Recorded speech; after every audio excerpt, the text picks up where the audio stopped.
Tune in to the Diva Hux. Hey, you guys, thanks for tuning in. Today, my guest is Dr. Oksana Malysheva. Okay, Dr. Oksana Malysheva. And if you could say Oksana, that's good enough. Okay, thank you, Oksana, for joining us. How are you? I'm doing fantastic. How about you? I'm fine. Oksana is the CEO of Sputnik ATX. And can you tell me how did you start the company and what was the importance or the mission statement when you started this company? Sputnik ATX is an early stage venture investment firm. And so what that means is what you do if you have a big idea, if you think the idea that you are cooking on a little napkin here could be the next Google or the next Stripe or the next Instagram, likely you're going to need money after you've borrowed money from friends, family, and fools. Typically, you're going to go and find professional investors. Those investors are called venture investors. We come in very early. The companies are nascent, Paris. And what we do is we invest money for a small share of the company. What is also specific to Sputnik, we believe that if you're working with an early stage founders, explaining to them how to start up a company is very important. Because of that, our first check only comes with people who sit in our classroom, so to speak, for 12 to 13 weeks, where we focus a lot on teaching them how to sell, how to scale, how to start a company, how to hire, all the basics that most people have not learned. And if you don't know them, sure, you could figure it out, but it increases the risk for you, and it also increases the risk for your investors. So we actually take a step back and explain it to people. So early stage investors, big idea, and we come with a classroom because we believe that anyone could start up if you know how. And so how do you approach the dual role of funding and training these startups? What impact does it have on the growth and the projectile of your company? That is a fantastic question, and I think great to clarify. And I start with, we approach selection of a company squarely as an investor.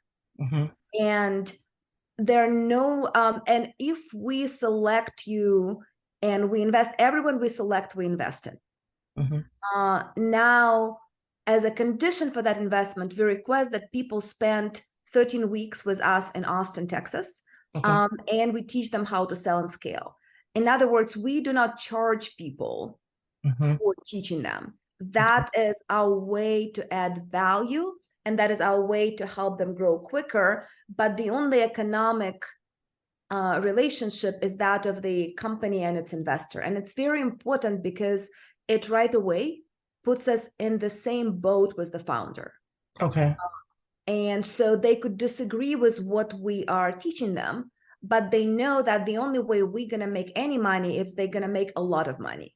And so then if you're teaching something that you may not agree with, or maybe you're asking you to do something uncomfortable, and there is a lot of that in startup world, then people understand that our perspective is not trying to make your life more difficult. Our perspective is how we could make you more successful, because that's the only way for us to make money. So the clarity of that, we are an investor, and that's the only economic relationship.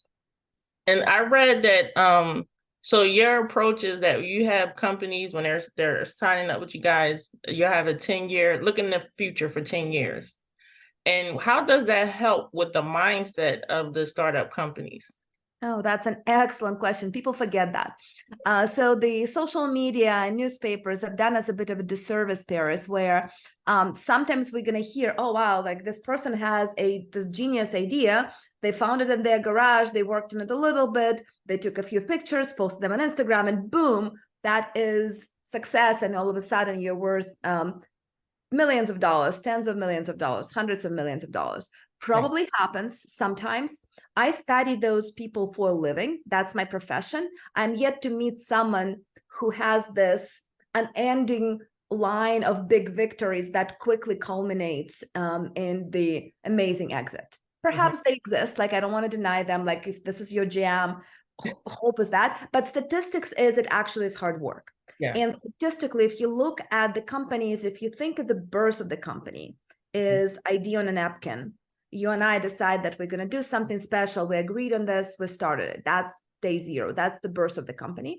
Right. And if you say that adulthood, which is an exit or IPO or a sale or a merger, or you just produce a lot of income every year that you could feed the growth of your company and take care of your employees, that's an adulthood.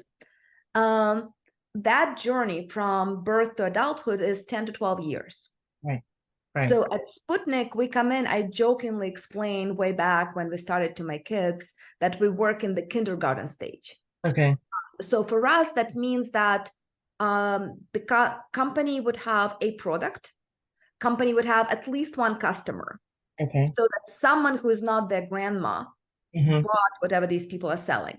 And the idea is so big, if everything goes right, this could be massive. And if the founder fits those three criteria, they are the right fit for us to look and engage with them, because then we could shepherd them through this journey, and they're going to be a lot of milestones. They're going to be still a primary school and a secondary school and a high school with all the joys and craziness that typically entails, but it's a journey. And I think we're being very clear with the founders. If you're not ready, you could luck out and someone will just buy you in 3 years. But when you enter into this journey, you should expect to walk the walk for a long period of time. And I think that's key, because the fact that as an entrepreneur, as a starting up, right? People don't know they don't look at the long-term game. They just like, okay, I got this business, I want to be an entrepreneur. But you really need that training. You constantly have to be learning on how to grow your company. Yeah, so true. And if you look at the best leaders, they always learn, because even if we teach you, like the most important thing, like just anywhere, you learn that every new stage of your company is requiring new you. Nice. And you have a choice. You have a choice. You could either choose to upgrade yourself and your skills, or you will stagnate, and there is just no other way. Right. And it's always the guy who is legendary in our industry, Paul Graham, he said startup equals growth. Okay. And while people usually interpret that as a growth of revenue, the growth of customers, which certainly is true, what makes that possible is the growth of the founders. Right. You have to see that bigger vision. You have to be willing to stretch yourself to that bigger vision. And you have to be able to go and acquire necessary skills so that the CEO, like if you think about it, Jeff Bezos as an example, when he just started Amazon, was the idea of selling books online, to Jeff Bezos when he is the leader of this conglomerate that sends everything, like, my life is impossible without Amazon, particularly around Christmas. Those are two different people. Right. And he made a conscious choice to grow with that business. But if you were just, he could probably have sold some books to some people online, and we would have forgotten about them, or someone else that had that grand ambition would have acquired them, right? So yes, we see the financials, but financials always, without exception, are preceded by a personal growth. Right. And so I know that the concept of positive change today is essential to you guys' mission. Can you share some example how Sputnik has contributed to the positive change through its investments and accelerator programs? I think positive change starts to us with small steps. If you look at this as the outcomes, I usually lead with what we if you look at the performance of our fund right now, we're tracking to 60+% annual return on the investments we've made. Some investments are higher, some investments are lower. In aggregate, that's what we do. And that is spectacular. If you look up the statistics for our industry, that's very, very good. It's very, very good for anyone. Right. Now you look at our composition, who we invest in, you will find that more than 70% of our founders are underrepresented in some way, either women, people of color, LGBTQ community, other minorities. In other words, that profile, that composition does not equate what is typical for our industry.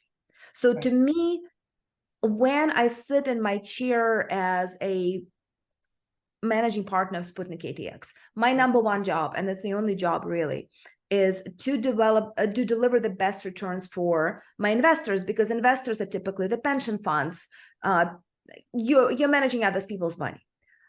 How I do that, I think that could make a difference, right? And we are like, while the number one goal is to deliver that return for the investment, if you think out broader and you don't look at the world myopic, you say, wow, all of these people are being under courted. While everyone courts, and I love Stanford, and I think fantastic companies will come for it, but if you only court young men in black hoodies that went to Stanford, you're going to overlook the rather big world. Right. And they're going to be this brilliant woman that wears this funky beret with a little with the little sparkles in it, that has this brilliant idea, and no one is talking to her. We literally, one of our best performing companies, like we were the only people that returned their phone call, because they did not look like a typical investment. They were two Muslim founders from Bangladesh that were trying to revolutionize fashion industry, and no one will take their phone call. And so if you look at the world broader, like, so your goal is the same as anyone else's, like, you know, people giving me your money to manage, if they've given you money to manage with the goal of give me the best return, you know how, that's your goal. But our secret sauce in many ways, if no one is courting these brilliant people, and we will talk to them early on. Importance though, Paris, is on that positive change is the same standards for everyone. We have consistently maintained, if our last, like we start with about 1,000 companies, we invest in 4 to 6. I don't know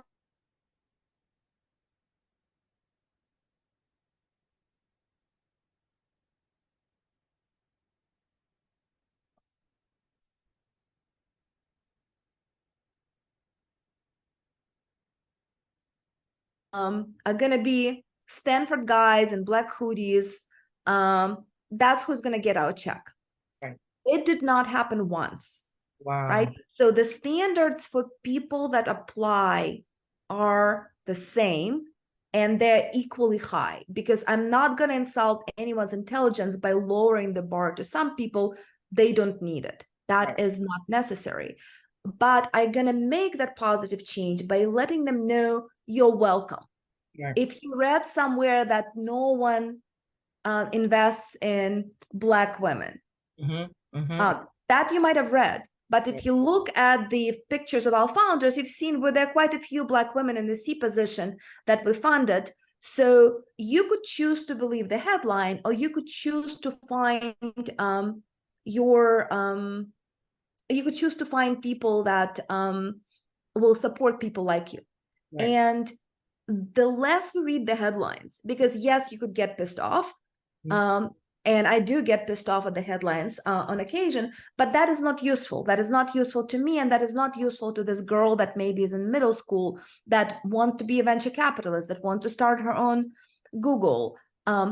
What is useful is to going and talking to her is, don't believe, even if majority is this, exceptions exist. So instead of saying what you cannot do, go figure out what you can do. And that's your part of making a positive change. But together we could win, right? Because I've made that step to say, you're welcome, come. I'm not going to insult you. Standards are going to be high. And then you have to choose to step up to the line and do that. And that's where the magic happens. And I think that is good. Like, the reason I wanted to have you on the show is because I think some people, because of, like you saying, what's in the news, people get scared of investments, or people buying into their companies, and they're like, oh, I don't want to lose my company to this investment. But what you were saying early on is good, because here it is, you have this investor or your company investing in this company, you're giving them training, you're setting them up for the long game versus the short game. And so it's just being able to, for people that look at it different, because, you know, they look at Shark Tank and they just instantly think like, okay, I gotta sell my. Well, Shark Tank is a good example. Shark Tank is a good example, like, and honestly, like, and by the way, fantastic advertising. So I think as an investor, I say, like, people to get to be on Shark Tank, but don't take the investment, they're the winners, right? Because they have a massive awareness that is really hard to buy between us.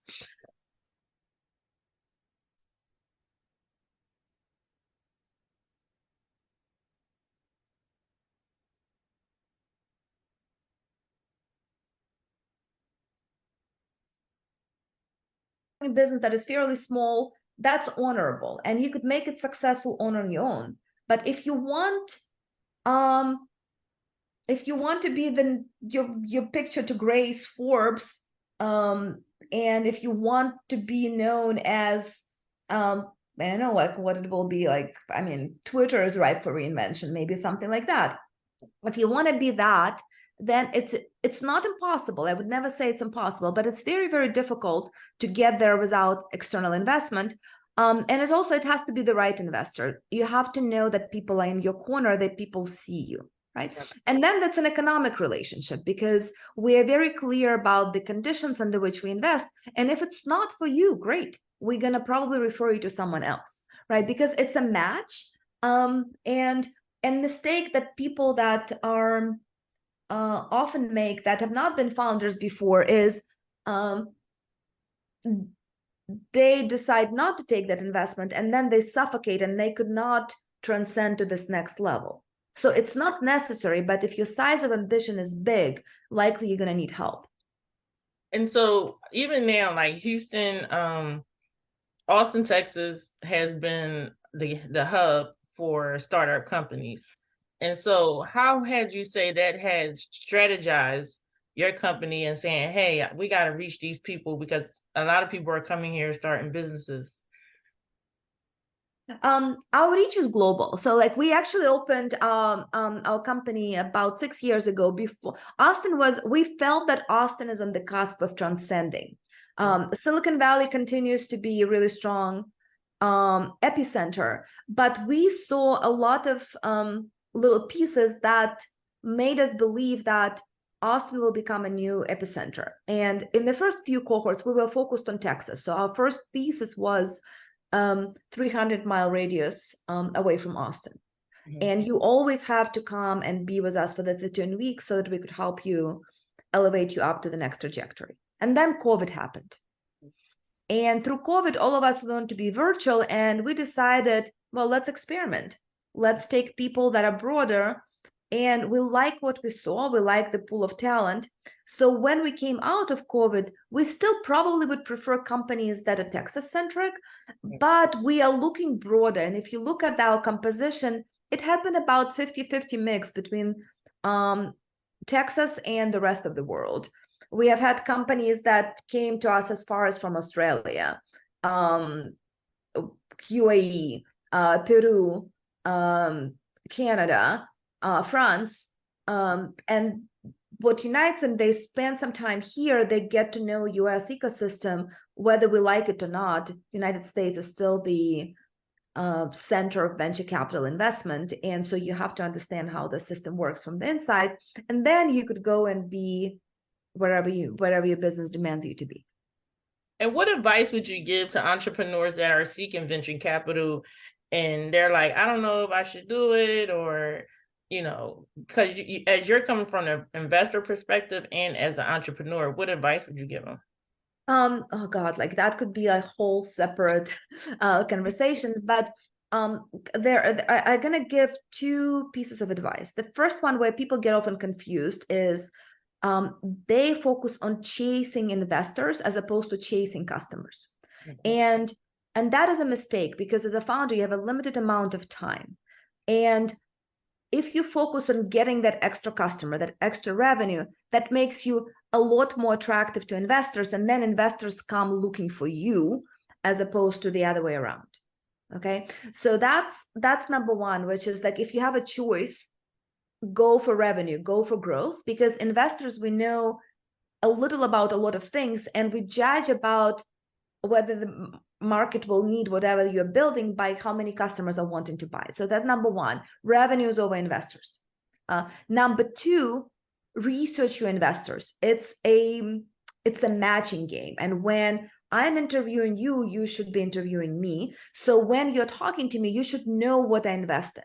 Because really frustrating, I've seen many people do that. Oh, I've sent hundreds of emails and I've done that and no one is returning my phone call. And if you unwind that, say, which investors did you speak to? And sometimes you have meetings and then the no investment. So which investors do you speak to? Well, you spoke to these people. They do not invest in companies like yours. They invest in these companies. It doesn't make them wrong. It makes them a wrong fit for you. So why would you expect that they're going to change their thesis for you? Or they invest in the companies not at your stage, but they invest in the companies later. Sure, they will take a meeting because they would like to meet you for when you get here. But if your goal is to get investments for here, you have to know that these guys are not the right fit. You could talk to them, but you're going to be asking them, not please invest me, but who do you know, who you respect that invests at my stage? And then they connect you. So really, it's a matching game and you have to research it so that when you show up, you know who is across the table. And lastly, it's really a numbers game. Okay. You're going to hear a lot of no's. Do not take them personally. It only takes one yes for you to make it work. And don't get discouraged. You know, like it's not uncommon to have hundreds of investor meetings to get that one check. But if you get the check from the right investor, that's great.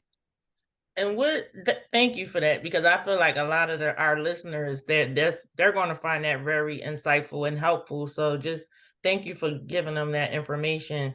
And what projects is Sputnik ATX working on for 2024? For 2024, we get a lot of inbound demand.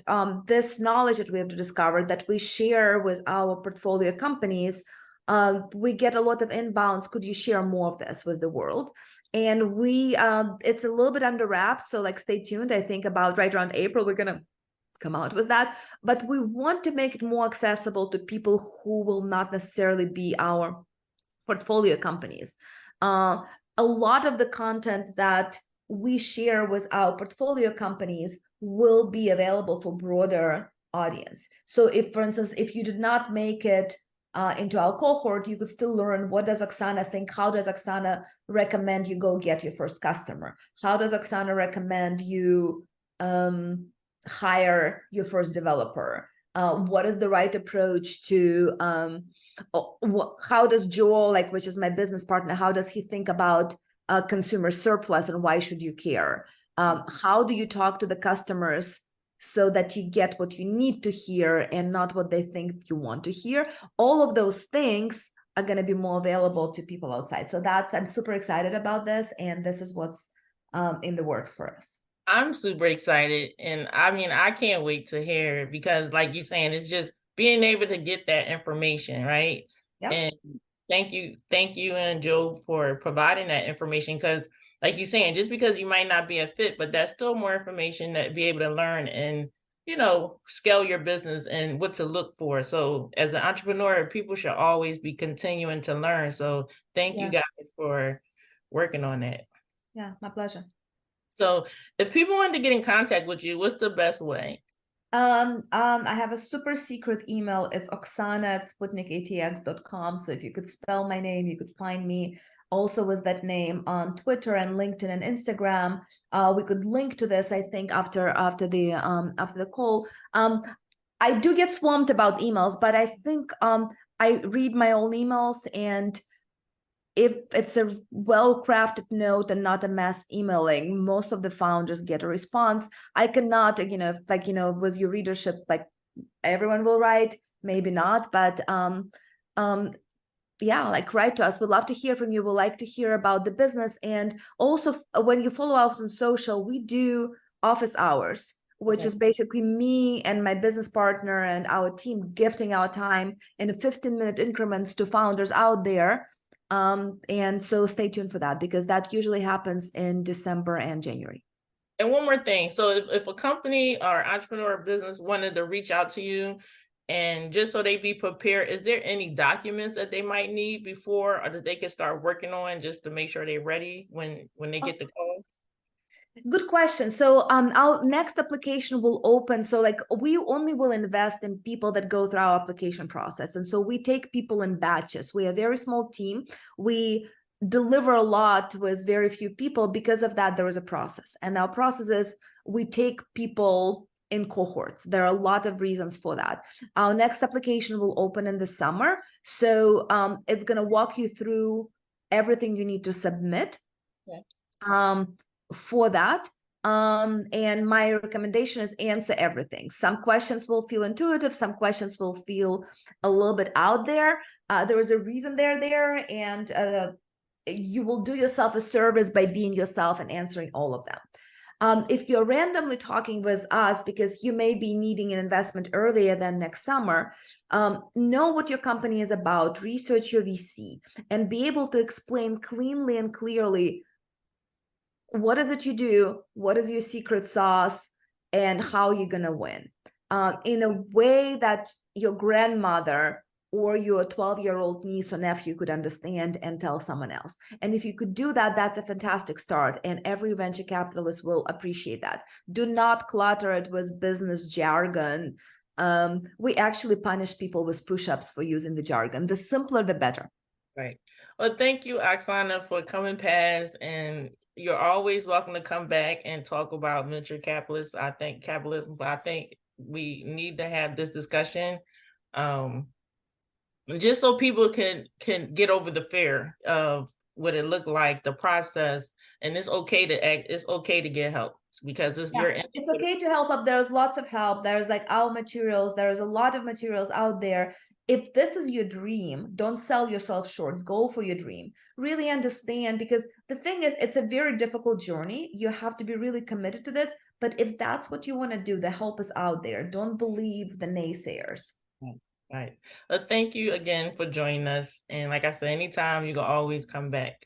Thank you. I appreciate it. Thank you, Paris. Bye-bye. Cheers. Tune in to the Deep Hawks Show. Motivate the glow.